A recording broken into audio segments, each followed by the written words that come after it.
ஓம் விக்னேஸ்வரா போற்றி, ஓம் நவக்கிரகர்களே போற்றி. ரிஷபராசி நேர்களுக்கு வணக்கம். ரிஷபராசி காலப்புரட்சி சக்கரத்தின் 2ஆம் இடம், சுக்கிரனோட ஆட்சி வீடு. கார்த்திகை 2, 3, 4 பாதங்கள், ரோகிணி 4 பாதங்கள், மிருகசீரிஷம் 2 பாதங்கள் அடங்கிய ராசி மண்டலம். கார்த்திகை நட்சத்திரநாதன் சூரிய பகவான் ராசிக்கு 3ஆம் இடத்துல இருக்கிறாரு. இந்த ஆடி மாதம் முழுக்க இருக்கிறாரு. வருகிற 16/8/2024 வரைக்கும் நல்ல நிலைமையில் இருக்கிறாரு. அதுக்கடுத்து சொந்த வீட்டுக்கு போகிறாரு சிம்மத்தில். ஸோ கார்த்திகை நட்சத்திரத்துக்கு அடுத்து வருகிற ஒரு 1.5 மாத காலத்துக்கு நல்லா தான் இருக்குது. சரியா, ஆவணி முடிய நல்லா தான் இருக்குது. நல்ல நிலைமையில் இருக்குது. நட்சத்திரநாதன் வலுப்புறதுனால தனிப்பட்ட முறையில் நீங்கள் ஆள் நல்லா தைரியமாக, ஆளுமையாக, அதிகாரமாக இருப்பீங்க. மற்றதெல்லாம் அடுத்து உங்கள் குடும்பம், சூழ்நிலை, தொழில், வியாபாரம், தனிப்பட்ட முறையில் நீங்கள் சந்திக்கிற சம்பவங்கள் எல்லாமே அடுத்த கட்டமாக வச்சுக்கிட்டாலுமே தனிப்பட்ட முறையில் கார்த்திகை நட்சத்திரத்தில் பிறந்தவங்களுக்கு ஒரு ஆளுமை, அதிகாரம் இருக்கும். நல்லா சைன் பண்ணுவீங்க. அடுத்து ரோகிணி சந்திரனுடைய நட்சத்திரம் சிறப்பாக இருக்குது. சந்திரன் வளர்பிறை சந்திரனாக இருக்கிறாரு. அருமையாக பார்க்கப்படுகிறது. இன்றைக்கி உங்கள் ராசிக்கு அவர் 4ஆம் இடத்துல இருக்கிறாரு. நல்ல அமைப்பு தான். ஸோ சந்திரன் வளர்பிறை சந்திரனை போயிட்டு இருக்கிறதுனால ரோகிணி நட்சத்திரத்துக்காரங்களுக்கும் இந்த காலகட்டம் மிக சிறப்பாகவே பார்க்கப்படுகிறது. அடுத்து வருகின்ற காலகட்டத்தில் பார்த்தோம்னா சந்திரன் உங்கள் ராசிக்கு வர வரைக்கும் நல்லா தான் இருக்கும். சரியா, உங்கள் ராசிக்கு எப்போ வருவார்னா 27/8/2024 வருவார். ஸோ வருகிற ஆகஸ்ட் 28 வரைக்கும் ரோகிணி நட்சத்திரத்துக்கு நட்சத்திரநாதன் சந்திரனால் நல்ல பலன்களாக பார்க்கப்படுகிறது. அடுத்து மிருகசீரிஷம் செவ்வாய் நட்சத்திரம். செவ்வாய் நல்ல நிலைமையில் இருக்கிறாரு. ராசியிலேயே குரு கூட சேர்ந்து சுபத்துவமாக இருக்கிறாரு. செவ்வாய் 21ஆம் தேதி, ஆகஸ்ட் 21ஆம் தேதி தான் ராசிக்கு 2ஆம் இடத்துக்கு போகிறாரு. ஸோ ஆகஸ்ட் 21 வரைக்கும் செவ்வாயும் நல்ல நிலைமையில் இருக்கிறாரு. ஸோ இந்த 3 நட்சத்திரநாதர்களுமே நல்ல நிலைமையில் @% இருக்கிறாங்க. நல்ல விதமாக பார்க்கப்படுகிறது. அதுபோல் உங்கள் ராசிக்கு ஒரு கேந்திராதிபத்திய கோடீஸ்வர யோகம்னு ஒரு யோகம் இப்போதைக்கு உங்கள் ராசிக்கு அமைஞ்சிருக்கு. கிரக நிலைகளை கோச்சாரத்தில் பார்த்தோம்னா ராசியில் செவ்வாய் குரு இருக்கிறாங்க. ராசிக்கு 4ஆம் இடத்துல சிம்மத்தில் சுக்கிரன் புதன் இருக்கிறாங்க. ராசிக்கு 7ஆம் இடத்துல கிரகங்கள் இல்லை, இருந்தாலும் குரு பார்க்குறாரு. ராசிக்கு 10ஆம் இடத்துல சனி பகவான் இருக்கிறாரு. ஸோ ராசியில் 4 பக்கமும் கிரகங்கள் இருக்குது. இந்த விஷயத்தில் இந்த நேரத்தில் வருகிற 13ஆம் தேதி ஆகஸ்ட் 13, 14, 15 உங்கள் ராசிக்கு 7ஆம் இடத்துல சந்திரன் வராரு. அப்படி வரும்போது ராசியிலிருந்து கேந்திரங்களில் கிரகங்கள் வரிசையாக வந்துடும். ராசியில் குரு செவ்வாய், ராசிக்கு 4ஆம் இடத்துல சுக்கிரன் புதன், ராசிக்கு 7ஆம் இடத்துல சந்திரன் வளர்பிறை சந்திரன், அடுத்து ராசிக்கு 10ஆம் இடத்துல சனி பகவான். இந்த அமைப்பு இருக்குது கேந்திர கோடீஸ்வர யோகம். இது நல்ல அமைப்பாக பார்க்கப்படுகிறதுங்க. கேந்திரத்தில் கிரகங்கள் வருது, நல்ல அமைப்பு தான். அந்த நேரத்தில் சந்திரன் வளர்பிறை சந்திரனாக குருச்சந்திர யோகம், அடுத்து போக சந்திரமங்கல யோகமும் உங்கள் ராசிக்கு கிடைக்கும். ராசிக்கு 7ஆம் இடத்துல இந்த அமைப்பு கிடைக்கிறது ரொம்ப நல்ல விதமாக பார்க்கப்படுகிறது. ஸோ ரிஷபராசினியர்களுக்கு வருகிற 13, 14, 15 நாட்கள் நல்ல ஒரு உன்னதமான ஒரு யோகமுள்ள நாட்களாக பார்க்கப்படுகிறது. முத்தான 3 நாட்கள் நல்ல கோடீஸ்வர யோகம் கிடைக்கும். சரியா, உங்கள் ஜனன ஜாதகத்தில் கிரக நிலைகள் நல்லா இருக்கணும். செவ்வாய், குரு, சனி, புதன், சுக்கிரன், சந்திரன் இந்த 5 கிரகங்களும் நல்ல நிலைமையில் இருந்துச்சுன்னா உங்களுக்கு நல்ல பலன்களை கிடைக்கும். சரியா, கிரகங்கள் ஜனன ஜாதகத்தில் வலிமைப்பட்டு இருந்ததுன்னா இந்த சம்மந்தப்பட்ட கிரகங்கள் தங்களுக்குள்ள அந்த கேந்திர அமைப்பில் வரும்போது கோச்சாரத்தில் நல்ல பலன்களை கொடுக்கும். ஓகே நேயர்களே, அதுபோக உங்களுக்கு @% குரு திசை செவ்வாய் புத்தி, அல்லது சனி திசை சுக்கிர புத்தி, சனி திசை புதன் புத்தி, அதுபோக குரு திசையில் சந்திர புத்தி, சனி திசையில் சந்திர புத்தி, இப்படி நடந்தாலுமே உங்களுக்கு நல்ல யோகம் கிடைக்கும். ஏன்னா தசாநாதர்களும் புத்திநாதர்களும் கோச்சாரத்தில் நல்ல நிலைமையில் வரும்போதும் நல்ல பலன்களை கொடுப்பாங்க. ஓகே, இப்போ பலன்கள் எப்படி இருக்குன்னு பார்ப்போம். @% இந்த இடைப்பட்ட காலத்தில் எப்படி பலன்கள் இருக்குது. இன்றைக்கி தேதி ஆகஸ்ட் 8. இதில் இன்னும் 2 விஷயத்தை சொல்கிறேன். ரிஷபராசிக்கு அந்த தகவல் சொல்லியிருப்பேன்னு நினைக்கிறேன், இருந்தாலும் மறுபடியும் சொல்கிறேன்.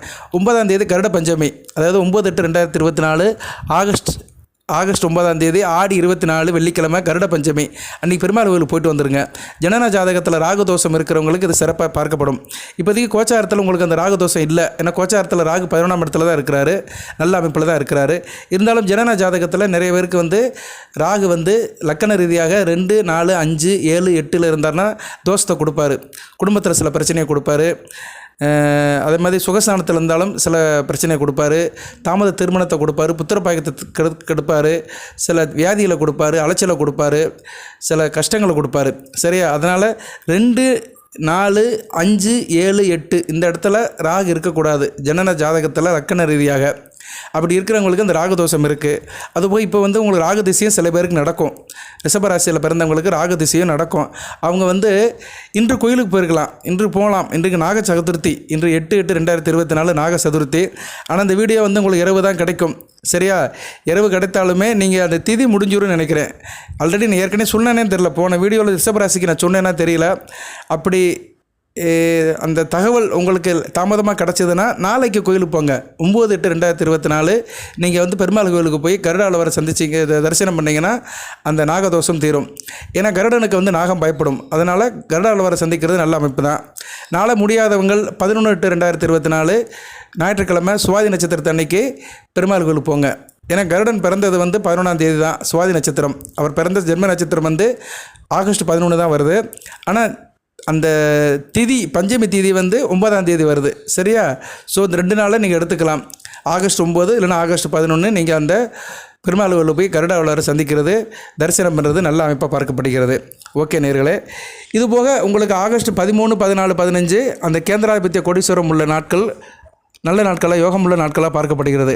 அன்றைக்கி என்ன நல்லபடியாக இருக்கும் உங்களுக்கு. சரியா? காரிய அனுகூலம் இருக்கும், காரிய சித்தம் இருக்கும். ஓகே, இப்போதைக்கு வந்து பலன்கள் எப்படி சார் இருக்குது அப்படி பார்த்தோம்னா, ஜீவன சாதத்தில் சனி பகவான், ஜீவனம் அப்படின்னாலே 10ஆம் இடம்னு அர்த்தம். ராஜ்யஸ்தானம், தொழில் ஸ்தானம், கர்மஸ்தானம்.